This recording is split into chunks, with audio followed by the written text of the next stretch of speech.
والعاقبة للمتقين والصلاة والسلام على أشرف الأنبياء والمرسلين. أعوذ بالله من الشيطان الرجيم. عن أبي أمامة رضي الله تعالى عنه قال سمعت رسول الله صلى الله تعالى عليه وسلم يقرأ القرآن فإنه يأتي يوم القيامة شفيعا لأصحابه. رواه مسلم.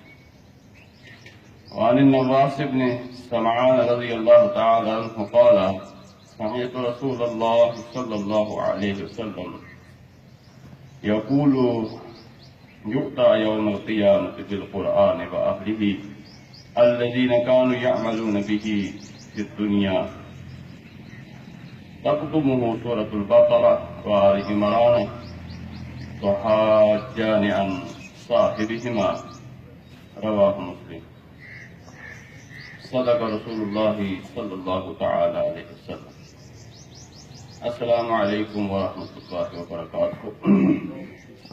احادیث پاک جو آپ کے سامنے پڑھی گئی ہیں ان کا ترجمہ اور قرآن پاک کی فضیلت اور قرآن کے حوالے سے کچھ گفتگو رکھوں گا، لیکن اس سے ہٹ کے تھوڑا پہلے ایک گزارش ہے، حضرات سے بھی اور خواتین سے بھی ایک گزارش ہے کہ قرآن کریم نے یہ حکم دیا ہے کہ وَإِذَا قُرِئَ الْقُرْآنُ فَاسْتَمِعُوا لَهُ وَأَنصِتُوا لَعَلَّكُمْ تُرْحَمُونَ. کہ جب قرآن پاک پڑھا جائے، سمجھایا جائے تو دو کام کریں. فَاسْتَمِعُوا، آپ اسے سنیں. فَاسْتَمِعُوا لَهُ وَأَنصِتُوا، اور دوسری بات یہ کہ خاموش رہیں، اپنی زبان کو خاموش رکھیں، اپنے اعضاء کو خاموش رکھیں، اپنی حرکات سے بالکل رکے رہیں اور کان لگا کے جو ہے اسے سنیں. پھر یہ قرآن و حدیث جو ہے سمجھ آتا ہے. ورنہ بندہ کچھ سن رہا ہو اور سوچ کہیں اور رہا ہے یا زبان سے کچھ اور پڑھ رہا ہے تو اس سے بات پوری سمجھ نہیں آتی. تسبیحات پڑھنا بہت اجر و ثواب کا کام ہے، بہت بڑا ثواب ہے. ایسے حدیث میں ہے لا حول ولا قوت الا باللہ، یہ جنت کا خزانہ ہے، اس میں کوئی شک نہیں. لیکن ایک انفرادی عمل ہے اور یہ ایک اجتماعی عمل ہے جو ہم کرتے ہیں. اگر درس ہو رہا ہے اور کوئی مرد یا کوئی عورت بیٹھ کے اپنی تسبیحات پڑھ رہے ہیں، اپنا وظیفہ پڑھ رہے ہیں، تو ان کی توجہ وہ دونوں سائڈوں پہ چلی جائے، کچھ ادھر کچھ ادھر. تو یہ قرآن کے حکم کی خلاف ورزی ہے.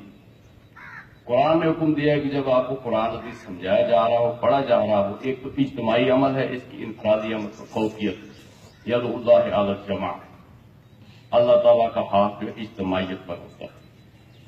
تو یہ، اور دوسری بات یہ بھی کہ وظائف پڑھنے کا اور تسبیحات پڑھنے کا جو ثواب اور اجر ہے، نبی پاک صلی اللہ تعالی علیہ وسلم نے فرمایا کہ قرآن کو سیکھنے کی وجہ سے، سننے کی وجہ سے، قرآن کے ساتھ جڑنے کی وجہ سے، سیکھنے سکھانے والے عمل کی وجہ سے اگر کسی کا وظیفہ رہ جاتا ہے، کسی کی تسبیحات رہ جاتی ہیں تو اسے بن پڑھے بن مانگے اس کا ثواب مل جاتا ہے. باتیں ہوگی، ایک تو قرآن کا اجر بھی مل گیا سننے کا، اور دوسری بات سن کے سمجھ آیا پھر اس پر عمل کیا، اور اپنا جو وظیفہ کوئی پڑھتا ہے یا پڑھتی ہے تو وہ اس کا اجر بھی مل گیا اس قرآن کی برکت سے بغیر پڑھے. تو اس لیے اس کی طرف توجہ رکھنی چاہیے، اجتماعی عمل کو جو ہے وہ فوقیت دینی چاہیے. جو بھی حدیث یا قرآن پاک سنایا جا رہا ہے اس پر جو توجہ کرنی چاہیے. پہلی حدیث پاک میں نے بیان کی ہے، حضرت ابو امامہ رضی اللہ تعالیٰ عنہ بیان کرتے ہیں کہ رسول پاک صلی اللہ تعالی علیہ وسلم کو فرماتے ہوئے سنا، یقول، آپ فرما رہے تھے اقرأوا القرآن، قرآن پڑھا کرو، فإنه يأتي يوم القيامة شفيعا لأصحابه، اس لیے کہ قیامت والے دن یہ اپنے پڑھنے والے ساتھی کے لیے سفارشی بن کر آئے. جیسے ایک حدیث میں ہے کہ قرآن اور روزہ جو ہے دونوں شفاعت فرمائیں گے. روزہ کہے گا کہ دن بھر جو ہے وہ کھانے پینے سے رکا رہا اور میں نے اس کو روکے رکھا اور یہ رکا رہا، اور قرآن کہے گا کہ میں نے اس کو رات بھر تلاوت میں مشغول رکھا اور یہ جو ہے سونے سے بھی رکا رہا۔ دوسری حدیث پاک ہے اس میں، وہ بھی مسلم شریف کی حدیث ہے کہ حضرت نواس بن سمعان رضی اللہ تعالی عنہ روایت کرتے ہیں کہ رسول کریم صلی اللہ تعالی علیہ وسلم کو فرماتے ہوئے سنا کہ قیامت والے دن قرآن پاک جو ہے قرآن کو اور ان لوگوں کو جو دنیا میں اس پر عمل کرتے تھے بارگاہ الہی میں پیش کیا جائے گا۔ تو پھر کیا ہوگا؟ تقدمہ سورۃ البقرہ و آل عمران، سورۃ بقرہ اور سورۃ آل عمران ان کے آگے ہوں گی، اور وہ اپنے پڑھنے والوں کی طرف سے جھگڑا کریں گی، یعنی سفارش کریں گی، اصرار کریں گی اللہ پاک سے، اور ان کی سفارش جو ہے وہ قبول کی جائے گی۔ اور ایک اور حدیث میں ہے کہ جو عام طور پر ہم سنتے ہیں خیرکم من تعلم القرآن وعلمہ، تم میں سے بہتر وہ شخص ہے جو قرآن سیکھتا ہے اور سکھاتا ہے۔ سیکھنے کا بھی ثواب ہے اور سکھانے کا بھی ثواب، اور یہ قرآن سیکھنے سکھانے والوں کے لیے تو بہت ساری حدیثیں ہیں۔ فرمایا کہ ہر جاندار جو ہے ان کے لیے، حتیٰ کہ سوراخ کے اندر جو چونٹیاں ہوتی ہیں یہ بھی دعا کرتی ہے قرآن سیکھنے سکھانے والے، اندازہ کرنا۔ اور فرمایا نبی پاک صلی اللہ علیہ وسلم کی حدیثیں ہیں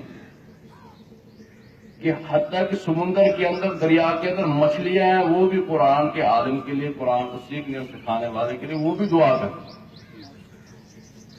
مچھلیاں ہوگی اور چونٹیاں ہوگی، یہ سارے چرند پرند قرآن پڑھنے والے کے لیے دعا دیتے ہیں۔ تو فرمایا حضرت عائشہ رضی اللہ تعالی عنہ نے کہ رسول پاک صلی اللہ تعالی علیہ وسلم نے فرمایا کہ جو شخص قرآن پڑھتا ہے اور وہ صحیح صحت کے ساتھ پڑھتا ہے، وَهُوَ مَاحِرٌ بِهِ مَعَ السَّفَرَةِ الْكِرَامَةِ الْكِرَامِ الْبَرَرَةِ، تو وہ قیامت والے دن بزرگ اور نیکوکار فرشتوں کے ساتھ ہوگا۔ اس کا صحیح صحت کے ساتھ قرآن پڑھتا ہے، قیامت والے دن بزرگ اور نیکوکار جو فرشتے ہیں ان کے ساتھ اس کا جو ہے وہ جو ان کے ساتھ ہوگا وہ انسان۔ یقرأ القرآن والذی یقرأ القرآن، اور جو شخص قرآن کریم پڑھتا ہے لیکن اٹکتا ہے، اس کے پڑھنے میں اس کو مشقت ہوتی ہے، تو فرمایا کہ اس کے لیے دوہرا اجر ہے۔ بخاری مسلم کی حدیث۔ اٹکتا ہے، مشقت ہوتی ہے، تو پریشان نہیں ہونا چاہیے انسان کو، وہ لگا رہے، اپنی تلاوت کرتا رہے، اپنے معمول کے مطابق جیسے آہستہ آہستہ پڑھتا ہے، پڑھتا رہے، جوڑ کرتا رہے، تو اس کے لیے فرمایا کہ اس کے لیے دوہرا اجر ہے۔ اور فرمایا کہ ان اللہ یرفع بہذا الکتاب اقواما، یہ بھی مسلم شریف کی حدیث ہے، ویضع بہ آخرین، کہ اللہ تعالیٰ اس قرآن مجید کی وجہ سے بہت سارے لوگوں کو سرفراز فرمائے گا، بلندی اور رفعت عطا فرمائے گا، وَيَضَعُ بِهِ آخَرِينَ، اور اسی کے ذریعے سے بہت سارے لوگوں کو ذلیل کرے گا۔ اور آپ دیکھیں کہ جب قرآن پاک کو ماننے والوں نے صحیح طور پر اس پر عمل کیا تو اللہ تعالیٰ نے مسلمانوں کی عظمت کہاں سے کہاں دنیا کے سامنے پہنچائی، اور مسلمانوں کو عزت سے سرفراز کیا۔ لیکن جب قرآن پاک کو چھوڑا تو آج مسلمانوں کی حیثیت باقی اقوام کے اندر جو ہے وہ ہمارے سامنے۔ اسی کو علامہ اقبال رحمۃ اللہ علیہ نے فرمایا تھا کہ وہ معزز کے زمانے میں مسلمان ہوگا، صحابہ کرام معزز کے زمانے میں مسلمان ہو کر، اور ہم کھار ہوئے ہیں تاریخ قرآن ہو۔ تو آج بھی اگر جو ہے قرآن کے ساتھ رشتہ جوڑا جائے تو مسلمانوں کی عظمت رفتہ جو ہے وہ آج بھی بحال ہو سکتی ہے، کہ اگر اس کے ساتھ اسی طرح رشتہ جوڑا جائے جس طرح کہ اس وقت صحابہ کرام نے جوڑا تھا، اور ایک اور تلاوت کے بارے میں حدیث ہے کہ کتنا ثواب ہوتا ہے تلاوت میں. کافی ساری حدیثیں میرے سامنے ہیں. پھر ایک حدیث ہے کہ حضرت برا بن عازب رضی اللہ تعالیٰ عنہ کی روایت ہے، کان رجل یقرأ سورۃ البقرہ، ایک شخص جو ہے سورۃ البقرہ کی تلاوت فرما رہا ہے. یقرأ سورۃ الکہف، سورۃ بقرہ کی سورۃ کہف کی تلاوت فرما رہے تھے. وعندہ فرس مربوط، اس کے پاس ایک گھوڑا تھا جو رسیوں سے بندھا ہوا تھا. اب یہ گھوڑا جو ہے رسیوں سے بندھا ہوا ہے، بشطنین فتغشہ سحاب فجعلت تدنو وجعل فرسہ ینفر منہا. تو ہوا یہ کہ اس شخص کو ایک بادل نے ڈھانپ لیا. بادل آگے سیدھے اوپر اور ڈھانپ لیا اوپر سے بادلوں نے. سورۃ کہف کی جو ہے وہ تلاوت کر رہے تھے تو پس وہ بادل اس کے قریب ہوتا تھا اور یہ گھوڑا جو ہے یہ بادل کو دیکھ کر اچھل کود کرنے لگا. بادل بالکل قریب اوپر ہیں اور گھوڑا اچھل کود کرنے لگا. تو یہ بندہ تھوڑا سا انہیں بند کر دیا بھائی ٹھیک ہے، گھوڑا ڈر رہا ہے پتہ نہیں کیا ماجرا ہے. تو پس جب صبح ہوئی تو وہ نبی پاک صلی اللہ تعالی علیہ وسلم کے پاس آئے اور اپنا واقعہ ذکر کیا. تو آپ صلی اللہ تعالی علیہ وسلم نے فرمایا، تلک السکینۃ تنزلت للقرآن، یہ اللہ کی سکینت، اس کی خاص رحمت تیرے اطمینان قلب کے لیے اللہ نے اتاری. یہ یعنی کہ اتنی بڑی برکت ہے کہ اللہ تعالیٰ سکینت اتارتے ہیں. اور یہ اس بندے نے بادلوں کو اپنی آنکھوں سے دیکھا اور گھوڑا اچھل کود کرنے لگا. نبی پاک صلی اللہ علیہ وسلم نے فرمایا کہ یہ تو سکینت جو اللہ پاک نے تیرے اطمینان قلب کے لیے جو ہے نا اتاری. اور اسی سکینت کے بارے میں ایک اور حدیث پاک ہے. حضرت ابی ہریرہ رضی اللہ تعالیٰ عنہ فرماتے ہیں کہ نبی پاک صلی اللہ تعالی علیہ وسلم نے فرمایا، وَمَا اجْتَمَعَ قَوْمٌ مِّن بَيْتٍ فِي بَيْتٍ مِّن بُيُوتِ اللَّهِ، کہ جو لوگ بھی اللہ کے گھروں میں سے کسی گھر میں جمع ہوتے ہیں، اللہ کے گھروں میں سے کسی گھر میں یعنی کسی مسجد میں جمع ہوتے ہیں، یتلون کتاب اللہ، تو وہاں پر بیٹھ کے اللہ کی کتاب کی تلاوت کرتے ہیں. وَيَتَدَارَسُونَهُ بَيْنَهُمْ، اور آپس میں ایک دوسرے کے ساتھ تکرار کرتے ہیں، اس کو سمجھنے اور سمجھانے کے لیے بات کرتے ہیں. اس پر جو ہے وہ ایک دوسرے کو سمجھاتے ہیں، پڑھتے ہیں اور پڑھاتے ہیں. يَتَدَارَسُونَ بَيْنَهُمْ، کیا ہوتا ہے إِلَّا نَزَلَتْ عَلَيْهِمُ السَّكِينَةُ. تو اسی دوران جو ہے ان پر اللہ کی طرف سکینت نازل ہوتی ہے. وَغَشَّتْهُمُ الرَّحْمَةُ، اور رحمت اللہ کی ان کو ڈھانپ لیتی ہے. وَحَفَّتْهُمُ الْمَلَائِكَةُ، فرشتے ان کو گھیر لیتے ہیں. یہ ساری چیزیں اس وقت ہمارے ساتھ ہو رہی ہیں، یعنی کہ معمولی عمل نہیں کر رہے. وَذَكَرَهُمُ اللَّهُ فِي مَنْ عِنْدَهُ، اور اللہ تعالیٰ اپنے فرشتوں میں ان کا ذکر فرماتے ہیں. دیکھو میرے فلانے بندے ہیں، فلانے میرج کلب میں بیٹھے، دیکھو اللہ کا ذکر، میرا ذکر کر رہے ہیں، مجھے یاد کر رہے ہیں. فلانی مسجد میں بیٹھ کر سے قرآن ہو رہا ہے اور ان لوگوں کا ذکر اپنے ملائکہ میں بیٹھ کے کرتے ہیں. یہ میرے بندے ہیں جو قرآن پاک پڑھ رہے ہیں، سن رہے ہیں، سمجھا رہے ہیں. تو اس کی فضیلت پہ بہت ساری حدیثیں ہیں. اور اسی طرح پھر ان کی جو ہے قرآن پاک کی بعض آیات ہیں جیسے آیات الکرسی ہیں، ان کی فضیلتیں ہیں، آپ بھی جانتے ہیں، ہم بھی جانتے ہیں. سورۃ بقرہ کی آخری آیات کی فضیلت ہے، اور اسی طرح سورۃ یاسین کی فضیلت ہے، سورۃ الواقعہ کی فضیلت ہے. یعنی کہ ایک سمندر ہے.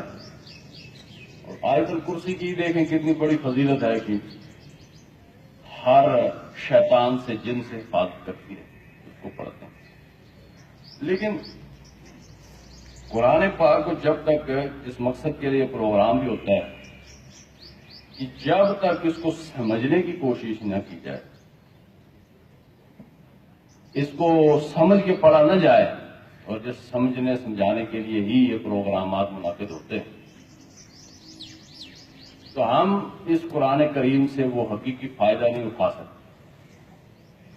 حتیٰ کہ دیکھیں حلال اور حرام جو قرآن پاک میں بیان ہوا ہے، جس کا اللہ پاک نے حکم دیا ہے، اگر ایک شخص یہ تلاوت بھی کرتا رہے اور احکامات کی زبان سے پڑھتا رہے اور اسے یہ بھی پتہ نہ چلے میں کیا پڑھ رہا ہوں، اور قرآن بند کرتے ہی انہی چیزوں کی خلاف ورزی کرتا رہے، پڑھتا رہے لعنت اللہ علی الکاذبین، جھوٹوں پر اللہ کی لعنت، تلاوت کرے بڑی سریلی آواز میں اور باہر نکل کے جھوٹ بولے، تو کوئی عقل والا آدمی یہ نہیں سمجھ سکتا کہ بھائی اس کو کیا ثواب مل رہا ہے.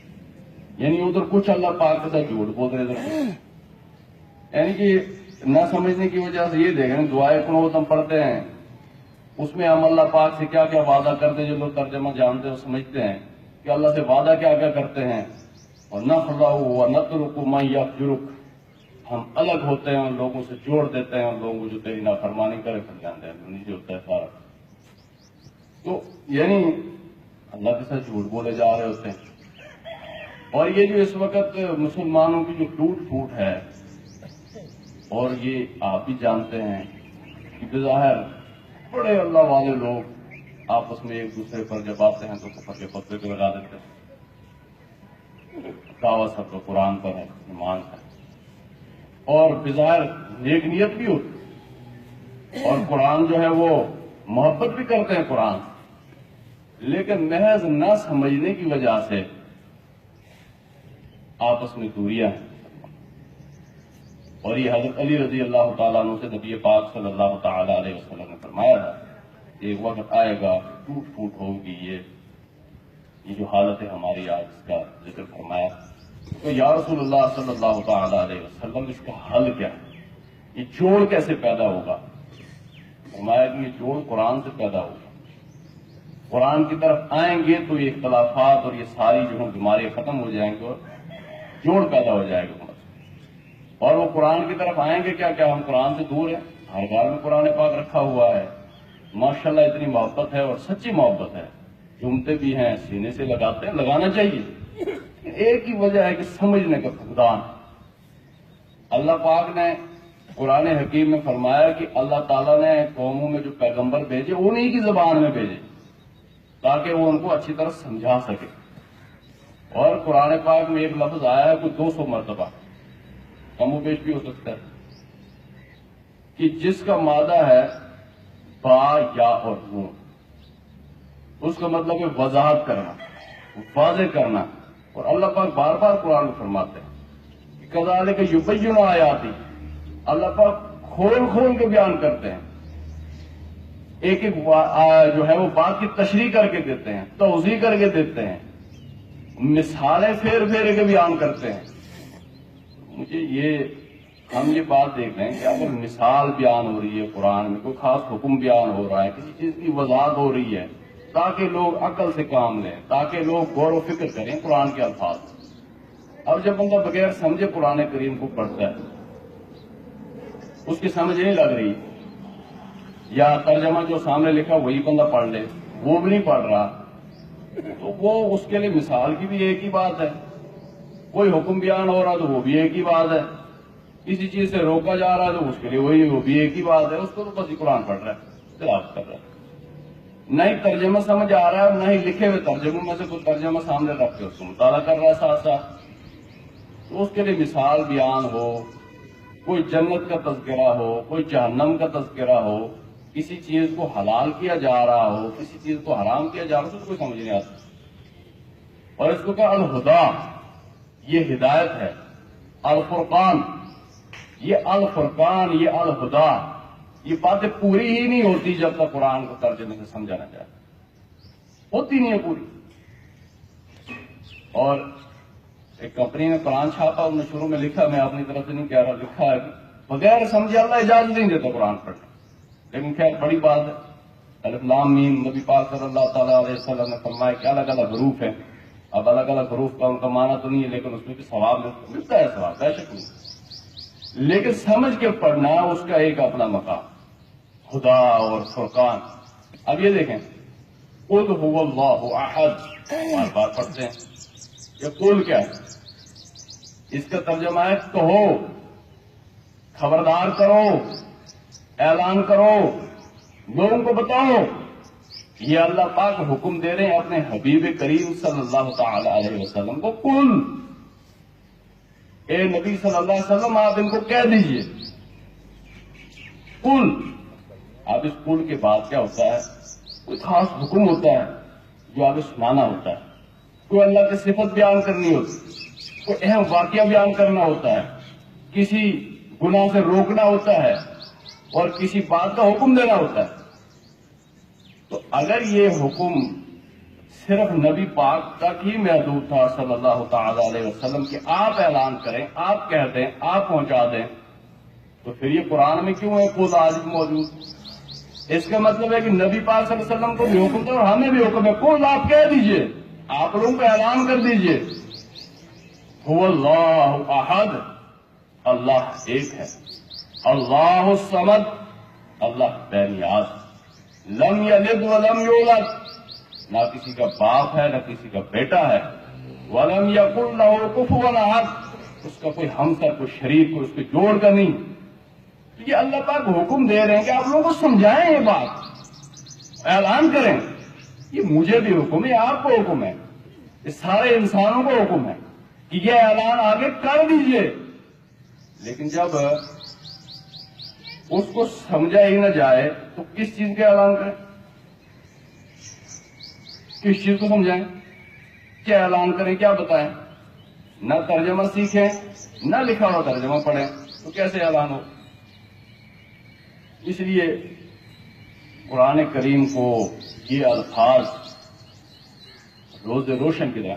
اچھا، آخری بات کر رہا ہوں، میرا ٹائم شاید زیادہ ہو، مولانا صاحب بھی تشریف لائے ہیں، ان کی موجودگی میں بات کریں۔ ہم جو نماز پڑھتے ہیں، نماز جو ہم پڑھتے ہیں تو جو فرمائیں، جب اللہ پاک نے شراب حرام کی ہے، 3 مراحل میں اس کو حرام کیا۔ پہلا مرحلہ نفرت دلانے کی کوشش کی کہ شراب کوئی نفع کی چیز نہیں ہے، نقصان زیادہ ہے، اس میں نفع کم۔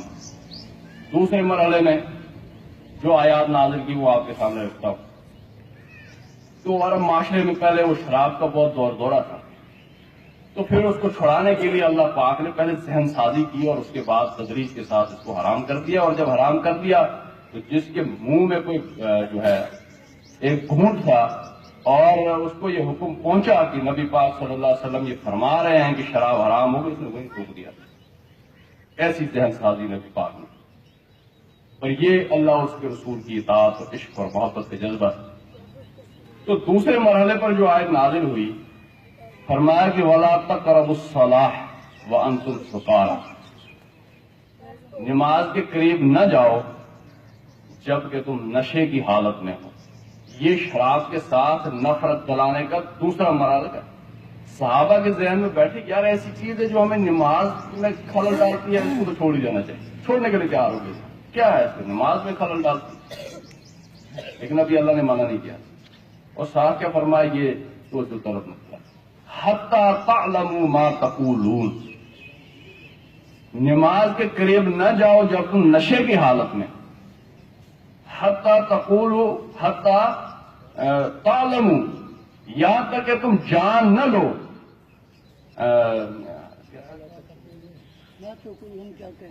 حتیٰ کہ تم جان نہ لو کہ تم کیا کہہ رہے ہو، ما تقول۔ تو حضرات محترم، یہ شراب کے ساتھ ہی تو خاص نہیں ہے کہ تم جان نہ لو کہ تم کہتے کیا۔ نشے میں ہوتا ہے نا، مطلب پتہ نہیں چلتا کہ ہم کیا کہہ رہے ہیں اگر اس حالت میں ہوا کوئی۔ اب اگر کوئی بغیر نشے بھی ہے لیکن سمجھتا نہیں ہے میں کیا کہہ رہا ہوں، تو نماز کہاں جائے گی؟ اور کیا ہم جب نماز پڑھتے ہیں ہم سمجھتے ہیں کہ ہم کیا کہہ رہے ہیں؟ ہم اللہ پاک سے ایک چیز مانگے جا رہے ہیں نماز میں، لیکن پتہ نہیں مانگ کیا رہے ہیں، کیا ہو رہا ہے۔ اور حضرات، یہ کوئی مشکل کام نہیں ہے قرآن کا ترجمہ سے، جب کچھ سیکھنے لگتا ہے تو سمجھ آتی ہے کہ اتنے کئی الفاظ جو ہم عام اردو میں استعمال کرتے ہیں جو قرآن میں بالکل آسان، اور نماز کا ترجمہ کوئی سیکھنے لگ جائے تو 1 دن 2 دن کی بات، 10 دن لگ جائیں۔ بس مقصد یہ ہے کہ جب تک اس کو سمجھا نہ جائے اصل مقصد اس کا پورا ہو نہیں سکتا. عقیدے کی اصلاح اور عمل کی اصلاح صحیح طور پر صحیح معنوں میں ہو نہیں سکتی. اور یہ ساری فضیلتیں ہم تبھی اچھی طرح سمیٹ سکتے ہیں جب ہم قرآن کو سمجھنے والے بنیں. اور یاد رکھیں کہ جس بندے نے قرآن اور سنت کو سمجھنے کا فیصلہ کیا اور یہ فیصلہ کیا اللہ سے دعا کی کہ مجھے صحیح معنوں میں علم عطا فرما، اس دن اس کو کوئی فرقہ نہیں ہوگا. اس دن اس کا جو کچھ ہوگا اسلام اور مسلمان ہوگا. جو ٹائٹل ہمیں اللہ نے قرآن میں دی ہے مومن اور مسلمان، اس کے علاوہ کچھ نہیں. اللہ تعالیٰ ہمیں عمل کی توفیق عطا فرمائے.